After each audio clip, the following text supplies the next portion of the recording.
Hello, everybody, and welcome back to Out of the Park Baseball 2025. In the last episode, we fell 2 games to 1 to the Houston Astros. An exciting game 3 when Jimmy Neal got robbed of a game-tying homer. It eventually led to the New York Yankees beating the Cardinals in 7 games and claiming the 2033 World Series championship. It is now the offseason, and we have some moves to do. So I am going to execute Luis Ramirez's $3 or $4 million option, and he's going to be part of this team for next year. As you see right here, George Kirby is also going to be part of this team next year. Put up a successful season, a 4.39 ERA with a 7.5 strikeouts for 9, and ERA plus just under 99 for an aging veteran. It's going to be his last season, most likely, in the Mariners uniform, and he's done good thus far in the Mariners uniform. Been productive as a 5/4 starter, and hopefully he can continue that success into the next year. Unfortunately, Brayan Bello is voiding his team contract. He is going to be a free agent next year. I believe I had him for another year at the same amount of money, 25 mil, but he's going to void it, and he's going to be a free agent in his 3.5 seasons with us. He has been a decent starter. I signed him mostly to be an ace, but he put up a 4.13 ERA, which is a little high, especially for somebody that we thought would be our ace. He was successful for us, brought home 2 rings, and wherever he goes, he will be missed.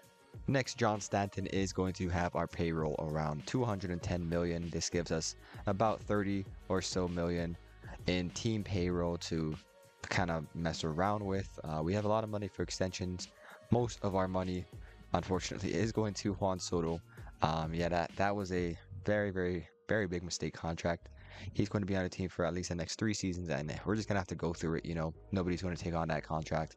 George Kirby next year is a free agent as well, and as you know, Brayan Bello is getting off the books, so we have some money freed up. We might be able to sign another starting pitcher to fill in the void left by Bello, or maybe just re-sign Bello. We will see how that goes. We also need to save some money for Julio because he is a free agent next year as well, and I do want him to retire as a Mariner, so we'll see about that.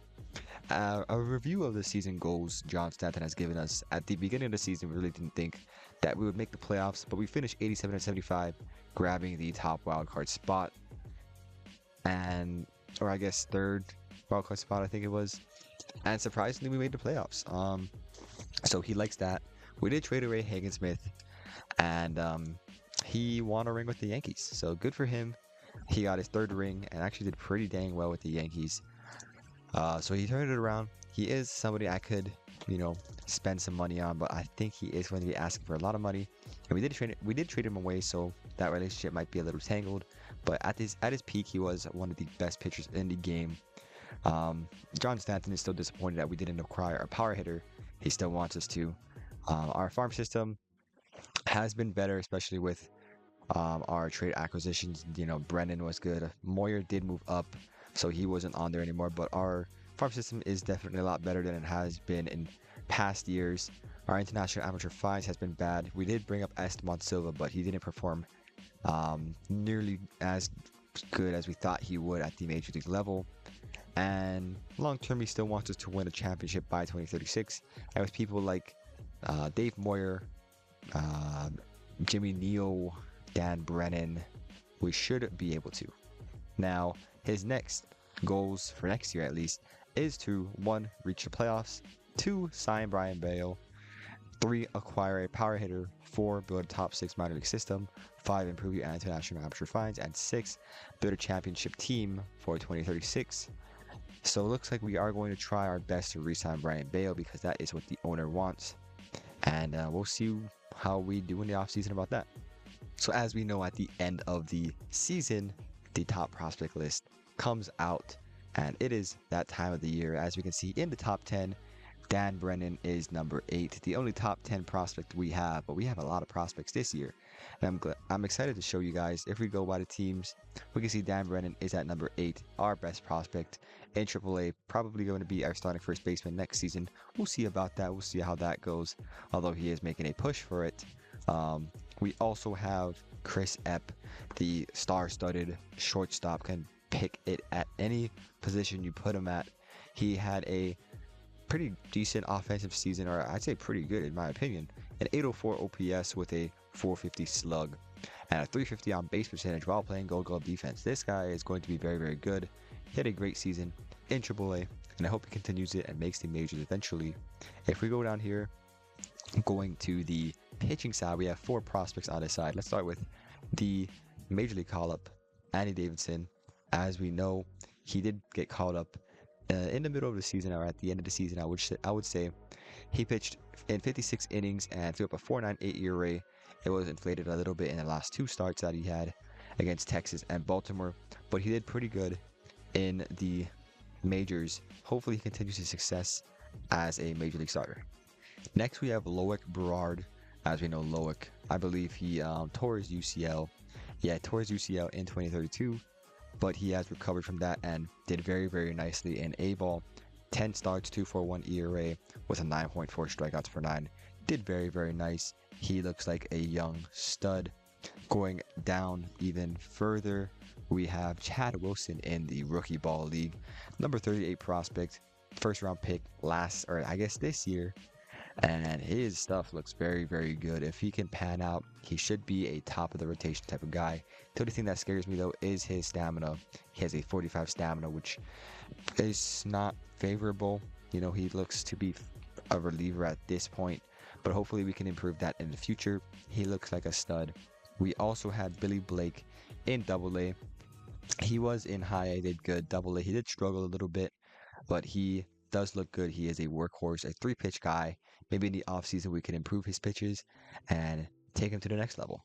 But yeah, as you can see here, we are the 5th ranked prospect list in the league, which is very, very good. I'm sure our owner is rubbing his hands together and licking his lips at that sight. That is the first time in quite a while that we have been that way, and especially with guys like Dave Moyer, Jimmy Neal, Julio Rodriguez at the top of our lineup. Guys like Dan Brennan and Chris Epp looks very, very good and is going to be a nice addition. Andy Davidson and hopefully Billy Blake this season looks to be on the cusp of making the major league roster, with guys such as Andrew Painter and George Kirby as veterans, teaching them their ways. I think next season is going to be a very, very good season. But without further ado, let's start our prospect review. Danny Matthews in his second major league season kind of regressed a little bit from his first, although he did hit a little bit more homers, so that is nice to see that the power is coming along. He looks like a great third baseman. Hopefully he has a much better third year. Dave Moyer, the former number 28 prospect, put together quite this season. 277 average with a 350 on-base percentage and a 582 slug, totaling to a 930 OPS while playing Gold Glove defense at left field. If that isn't Rookie of the Year, I don't know what is. He did absolutely phenomenal and looks to be getting even better. And by the way, we have him under contract till 2043, and may I say it is a team-friendly contract. Hopefully it pans out like Julio's has. Edgar Ugalde in his his first full season in the MLB, absolutely put it together. Sure, he didn't walk that much, but he didn't strike out that much either. A 304 on base or a batting average compiled to a 322 on base percentage and a 507 slug. A decent defensive catcher, putting up nearly 30 homer numbers and an 830 OPS, is pretty elite, a fan favorite, and looks to be our starting catcher for the future. Lastly, in the major leagues, Jim Whitmore, in his second full season in the Seattle Mariners uniform, put it all together and compiled a nice season as a corner outfielder. The right fielder did pretty good, and I think we chose the better of the two between Chase Brunson and Jim Whitmore, and I'm glad we did because he has been looking nice as of lately. Speaking of Chase Brunson, if you guys wanted to know how he is doing, this is how he did in his last season with the Philadelphia Phillies. So he did struggle a little bit, and I'm glad we traded him instead of Whitmore. And although I did go, or at least mention Dan Brennan's name in the top prospect list, I didn't really go over his season. In 2033, he did absolutely phenomenal, capped it off by staying up in AAA, and looks to make the Major League roster out of spring training at any moment, putting together a 134 OPS plus in AAA with a 958 slug. And by the way, in AA and high A, he put together a OPS above 1 which is absolutely phenomenal. Dan Rennan proving why he is a number 8 prospect. Not on the top prospect list, but a workhorse indeed, is Mike Hales. He put together a 3.07 ERA in high A with a 1.2 whip and an 11 strikeouts for 9. His control is a little wonky, but his horse mentality cancels it out in my opinion. He put together 3 successful starts in AA, and I hope he continues this trend because he looks like a stud. Steve Harris, another wizard at the shortstop position, most likely going to be a third baseman though, or potentially a second baseman. Looked very good in minors in AA. In 50 games, he put together a campaign nearly short of a 1 OPS, but he has a 6.02 slug. Did very good in AA. Matt Holland, the prospect we got from the Yankees in return for Hagen Smith, did good in high A and pretty much every level he has been at this year. He put together a 3.86 ERA for us, striking out 12 batters and walked 2.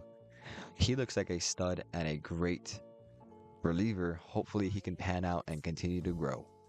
A person who hasn't got much flock because I am a little wary of his upper ratings, but his lower ratings looks absolutely phenomenal. Vicente Huerta, a first baseman who has 70 potential pop. He popped out 32 bombs in total last year between 2 leagues. And he does walk a decent amount, but he does strike out quite a bit. He had a 203 batting average, but a 350 on base percentage, which is pretty elite considering his batting average. He also had a 460 slug and 810 OPS. So if he can get things going, potentially kind of up that avoid case, I think he'll be a good prospect. And the last prospect I will go over is Jorge Robles in A-ball. He does look like a decent defensive or a decent bat at the highest, but I do think he is one of those guys that looks like he's going to have a big boost in the offseason if he does some good training, kind of similar to Dave Moyer. But you cannot really expect what happened to Dave Moyer because that was a once-in-a-lifetime thing. We haven't had that this whole playthrough. That's kind of just what happened. And Jorge Robles looks like a defensive wizard, but if his batting ratings can get up just a little bit more, and with his humble personality, I'm sure the fan base will love him. Alright, this is what the Player Development Lab looks like. We have a bunch of top prospects in there, and some people who I think could have some decent improvement and be a top level prospect if they improve in this field.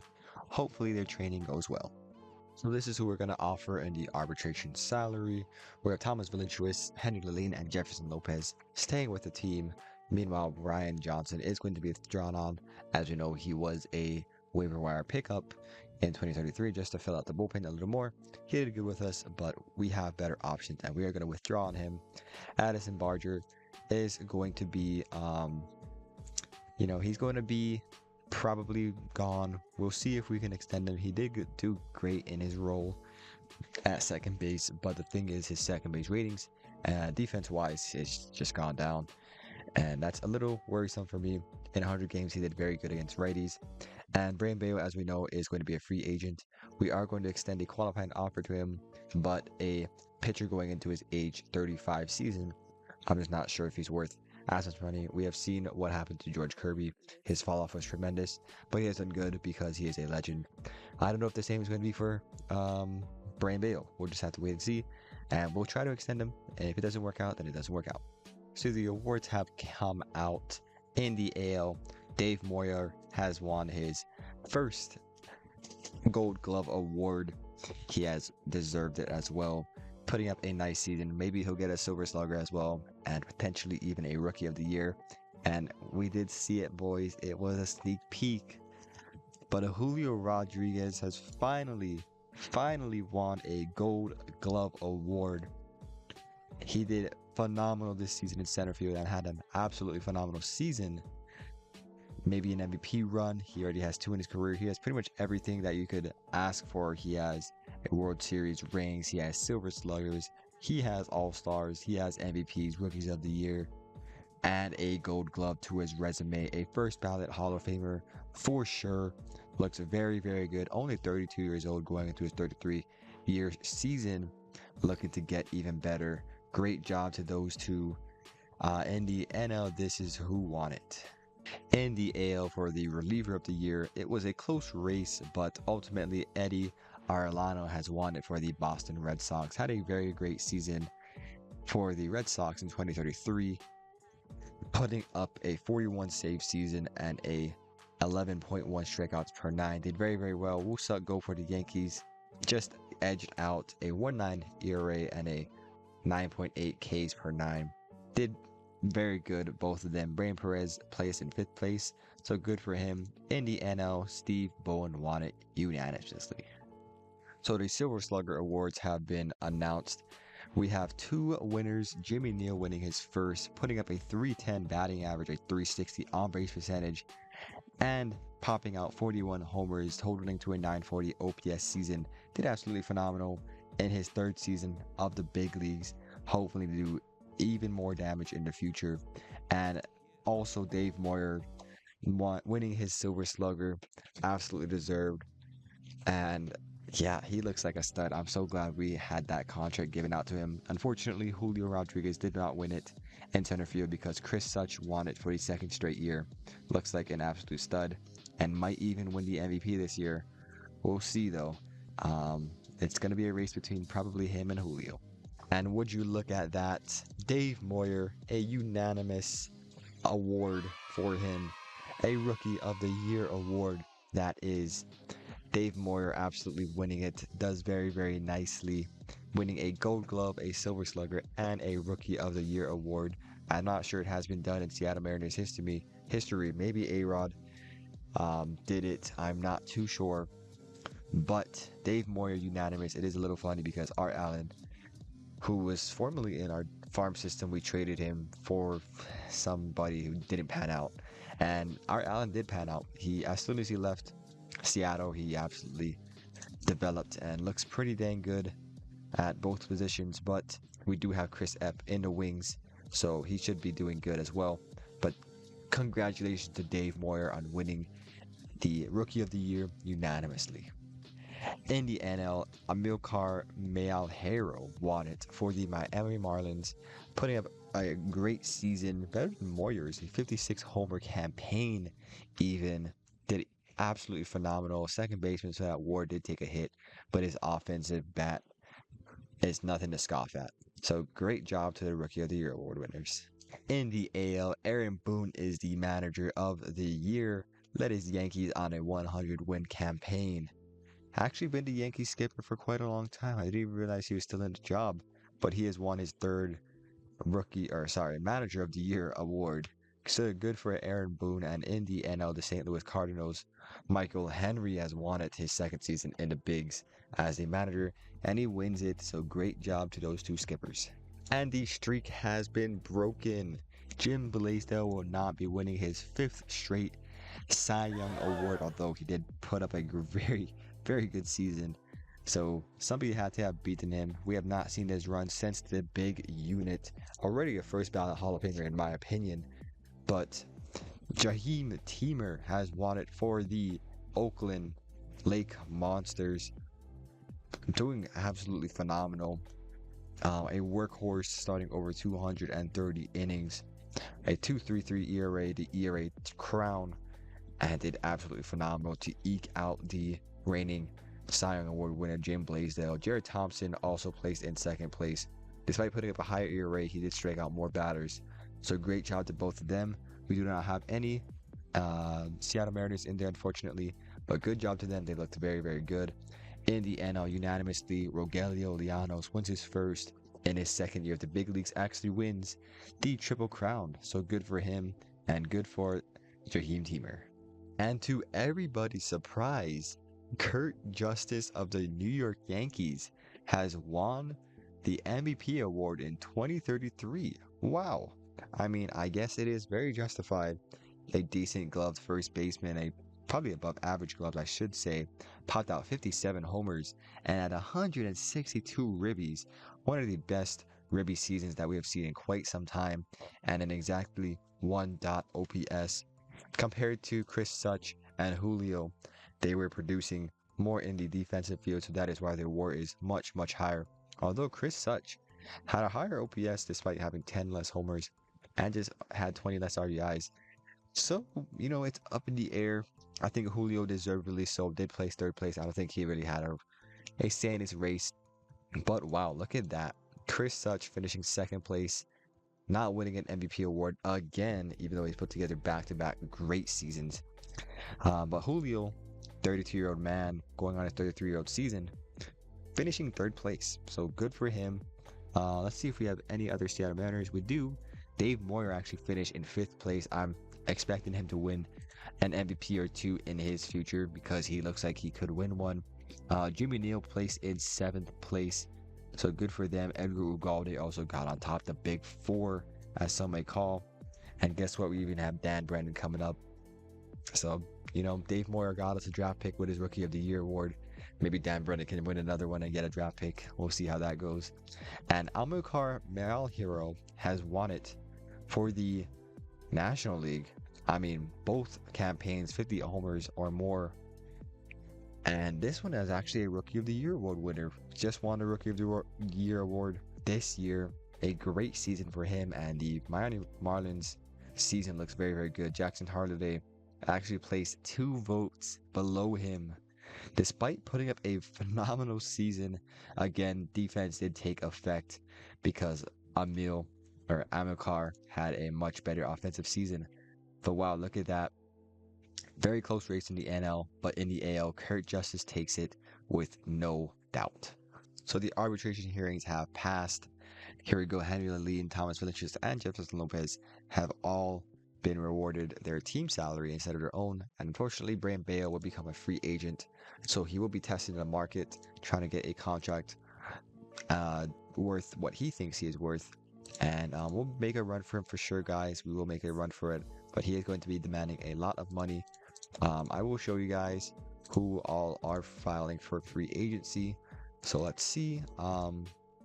As we can see here, some of the top people are Rafael Devers, Hagen Smith, Walker Jenkins, who was a coveted prospect at the time. Mason Wynn is also a high-end free agent. We're most likely not going to sign him though. Colton Cowser reaches the market again after his deal with the Yankees, so he'll be a free agent. Brayan Bello, we know. Francisco Alvarez's time in Houston has ended after that season, or after that contract, I should say. And that's kind of it. I can show you guys a little bit more what it looks like. These are the top end free agents, kind of all I've showed you so far.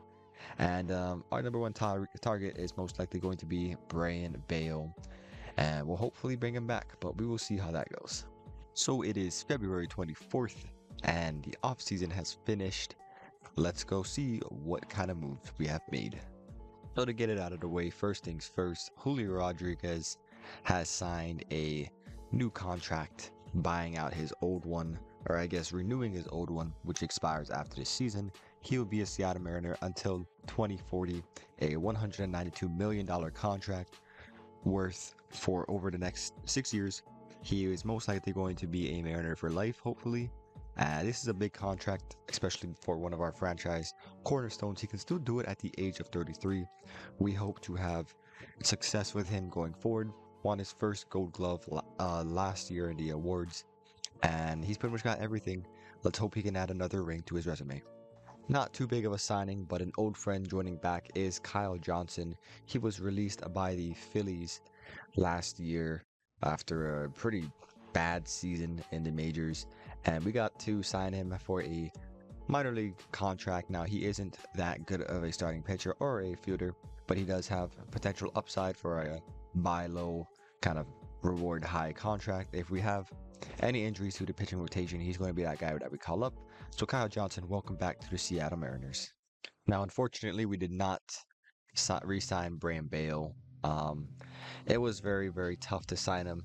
He was wanting about 25 million AAV with us, but he obviously signed a lesser deal with the Angels, and it worked out for them. The Diamondbacks. It worked out for them. Hopefully Bello can have success in Arizona. He was good with us, got us 2 rings, and he will be dearly missed. Now, one of the moves that we pivoted after losing Bello was to sign Luis de Avila. He is a 32-year-old starting pitcher / reliever who had a good year with Detroit last year. He was also a buy low, kind of aim high, results-wise type of guy. He's going to most likely be the 5th starter for us. and hopefully he does well in the majors. To back up our bullpen on the left-handed side is Jake Hooker, who we signed for $6 million for 3 years, 2 guaranteed and 1 with an opt-out. A 25-year-old who put up great numbers in AAA last year and has great numbers against lefties, which is most likely where he's going to be used. Reminds me a little bit of Gabe Spire. Hopefully he can have the same results as Spire did and be successful. And lastly, the biggest signing that we have done was for Zae-Min Chen. He was a 33-year-old Taiwanese pitcher coming out of Japan, and he obviously is a stud. Look at this. He is a little on the older side, but we signed him to a 4-year contract worth about a 42, 43 AAV.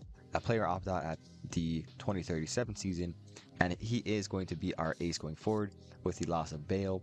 So it is most likely going to be Zae-Min Chen, Andrew Painter, Valentuous Kirby, Andy Davidson, Avila, maybe somebody else takes the roster spot, but this is definitely going to be our ace. On the international free agent side, we signed Desiderio Felicissimo. He is a starting pitcher with nice projections and extreme ground ball type of guy. I really like his cutter and slider combo. If his changeup / sinker can kind of get going, he will be an elite pitcher. He already has good movement going for him at the age of 16, nearly 17 years old. Hopefully he can find success and make his way to the majors eventually. Next, we have a big trade, including Yuji Suzuki, a Seattle Mariner, kind of fan favorite, some may say. Been with us through the rough times and been kind of pretty good with us. He was earning arbitration with us, was pretty good. He's going to be on the Rays, and the player that we got in return, I feel like is going to help us make the push into the postseason and potentially win a chip, but we have some other pieces to go over first. In that deal, we also gave away Ben Alton, who was an extreme ground ball type of starting pitcher / reliever, although apparently they were claimed, he was claimed off of waivers by the Yankees. So this trade already looks pretty good for us regarding the Tampa Bay side. In the deal, we also gave up Ivan Sosa, played a huge part in 2031 after Cole Young went down with that injury and kind of helped us win that World Series, but he will be on the Rays going forward.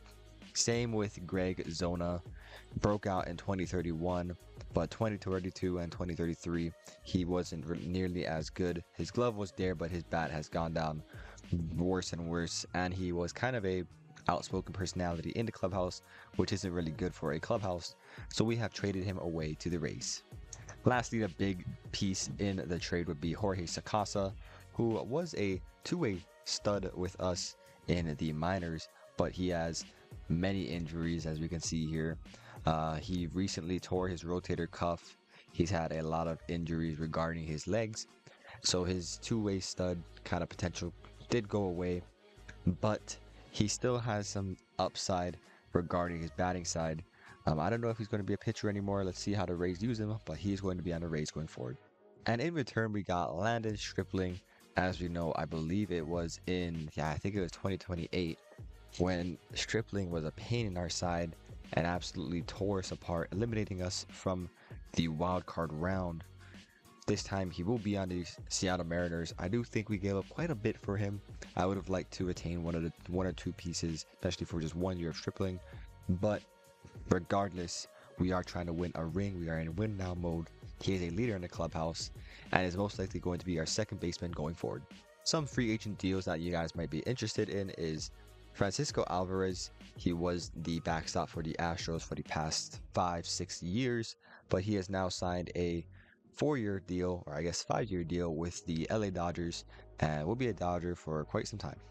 An old friend, Hagen Smith, got paid. He won 3 World Series chips, as you can see here. A bit of an overpay in my opinion, but apparently Boston sees the upside in him. An absolute stud is going to be getting paid for 7 years, a $217 million contract, and he might deserve it. I don't think I would have offered him that, but he absolutely got paid, so Smith will be on the Red Sox going forward. Fast forwarding to some deals, Mason Wynn goes back to the St. Louis Cardinals on a $160 million deal. Zae-Min Chen, as we know, signed with us. a pretty big deal, especially for a foreign pitcher. Very, very nice. There wasn't too much big moves. I guess the last one would be Colton Cowser, also going to the Red Sox. So the Red Sox absolutely building a machine up there, and it's probably going to be a menace, especially for the Yankees. So the development lab results have come back. As we can see here, Dan Brennan didn't have any improvement in his program. Vincente Huerta did, however. His avoid case did go up by a little bit, so that is good for him. Billy Blake didn't have any improvement. Loic Berard did, though. His control did go up, which is very, very nice. Looks like an absolute stud. The number 54 prospect in the majors, or I guess in MLB, looks very, very good. If he can put together a healthy season, he should be very, very nice. Andy Davidson had no improvement, but he has looked like he has reached his potential. Hopefully he can have a good second season going forward. Chris Epp actually improved quite a bit. His eye went up by a lot, and he looks like a lock at shortstop if he does do good in spring training. And hopefully he does, because as we know, we traded away Greg Zona, so there's kind of a hole there that he's been competing for. Pat Holland didn't have any improvement either. Aladdin Marion didn't have improvement. Jamie Angle, his slider did go up, so hopefully the lefty can have a better season in the bullpen for the Mariners if he does make it. If he has a good spring training, then he most likely will. Lastly, Kaver Graining did not have a good, really, development thing. The piece from Milwaukee isn't looking like it's panning out, and we might have to fly away from him. So yes, this is what our pitching side of the spring training roster looks like. Some stories I guess would be who is going to be the starter between Kirby and Valencius. As we know, both of them has been going downwards. Kirby because of age, and Valencius just developing backwards. Who is going to be that 4th/5th starter between those two, we will have to see at the end of spring training. We also have some people competing for bullpen spots, like Jamie Angle, as we mentioned before. Mike Hales is competing. We have Dave Campos, but I feel like Campos could probably make it. Andres Comas is competing, and a lot more. Bochco is healthy again. Kyle Johnson also is competing as well. So a lot of spots in the bullpen open, and hopefully it's taken up by some good pieces. Same thing with the batting side. As you can see here, Dan Brennan fighting for that first base spot. Jimmy Neal did get booted because, the system just does that. He was slated as a first baseman. If Brennan does make the team, Neal is probably going to be getting the DH slot, and Soto most likely is not going to be getting at-bats.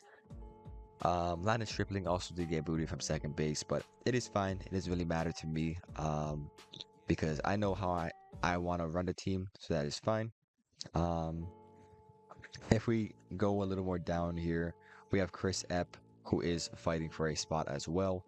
And that's kind of it. There isn't really much more, I guess, storyline to talk about. Soto, as we know, the contract, 3 more years. We'll just have to thug it out and hope for the best for him. But yeah, that's pretty much the off season. Let's hope for a healthy spring training, and I will show you guys what the final result is. So the end of spring training is upon us. Let's go see our final rosters. But before we get the final rosters done, we do have an injury update. Brian Perez has went down with an elbow strain and will miss the first month of the regular season. A huge blow to the back end of our bullpen. Hopefully the pieces that we have can cover his absence. Now getting started on the pitching staff, it's going to be these 5 starters. Zamin Chen as our ace, Andrew Painter following up, then Thomas Valencius, who outdueled George Kirby and then quite phenomenal in spring training. Hopefully he can replicate that in the regular season. Then we'll have Andy Davidson in the 4th slot and Luis de Avila in the 5 slot. For our bullpen, Andres Munoz, a familiar role, will be going back into the closer role.